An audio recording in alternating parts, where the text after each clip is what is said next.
Virginia's gubernatorial candidates are getting ready to face off in a debate tonight in Northern Virginia that begins in just under an hour. WSLS 10's Rob Manch is covering the debate for us tonight. He joins us now live from Capital One headquarters in Tyson. So Rob, you spoke with the moderator, the host of NBC's Meet the Press, Chuck Todd. What did he have to say about tonight's debate?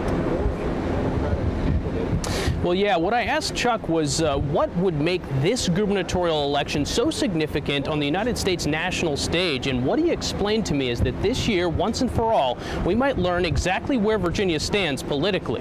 Now, Todd had high praise for both of the gubernatorial candidates, calling the two, quote, normal, more normal rather than what we saw during the presidential election. But he says historically, Virginia's governor's race has gone the opposite of the presidential. So when Obama won for the first time, McDonnell, a Republican, won in Virginia. That's a trend he says Virginia might break this year. This last one was the first time that the gubernatorial result didn't go the opposite way of the presidential. I mean, McAuliffe won after Obama's reelection. So I think there's a real question. Is Virginia still a swing state? Hillary Clinton won this state by 7 points in a race she lost. Is this a purple state anymore?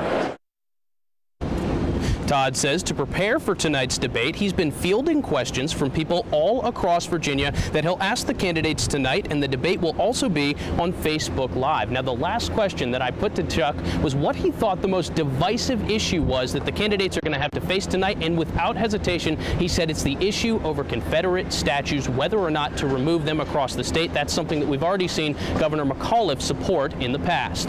In Tyson's, Rob Manch, WSLS 10. WSLS 10's political analyst Dr. Ed Lynch is weighing in on tonight's gubernatorial debate. He spoke with me earlier about the voter makeup in the Commonwealth and what Republican Ed Gillespie needs to do to be a factor during the election.